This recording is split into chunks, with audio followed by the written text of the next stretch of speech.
Dalawang mega food hubs ang itatayo ng pamahalaan sa Pampanga at Quezon Province. Sa tulong nito, hindi na masasayang at mabubulok ang mga ani ng ating mga magsasaka. Nagbabalik si Clazel Pardilla.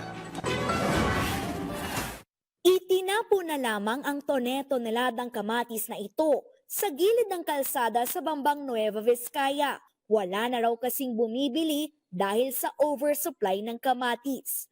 Ayon sa Samahang Industriya ng Agrikultura, malaking tulong kung maipoproseso at madadala sa mga post-harvest facility ang mga produkto. Bagsak ang presyo, nagsimula siya ng 8-10 pesos, pero ngayon, between 4 to 5 pesos. Kung meron ganun sa post-harvest, ipoprocess siya at kung talagang hindi na take harvest, tsaka maglabas ng mga kamatis. Or yung mga gumagamit na institutional buying siya, may gumagawa ng mga tomato sauce, at doon sila bumili para kahit paano, hindi masayang yung Para matugunan ang mga ganitong problema at mapalakas ang sektor ng agrikultura, pinulong ni Pangulong Ferdinand R. Marcos Jr. ang makawani ng Department of Agriculture. Yung po mga food hubs sa mga cold storage ay nakalinya na rin po yan. So, yan po ay kumbaga kailangan po na maayos pati budget po sa lahat para po magampanan. Ayon kay Agriculture Secretary Francisco Q. Laurel Jr., 2 mega food hub ang nakatakdang itayo sa susunod na taon.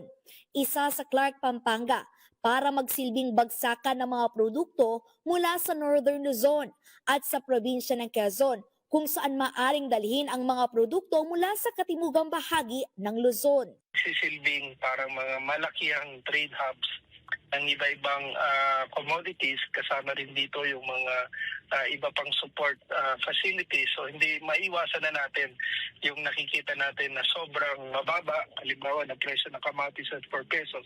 Ganon din ang sobrang taas. No? Yung cold storage, of course, napapahaba niya yung shelf life ng mga agri-commodities natin. At at the same time, pag napahaba mo yung shelf life na maintain mo yung quality, nagiging available sa buong taon. Samantala, ngayong harvest season, siniguro ng Malacanang na bibilhin ng National Food Authority ang mga inaning palay ng mga lokal na magsasaka sa makatwirang halaga. Una rito, sinabi ng palasyo na ongoing na ang pagbili ng Department of Agriculture ng mga truck para dalhin ang mga ani ng mga magsasaka sa mga NFA station.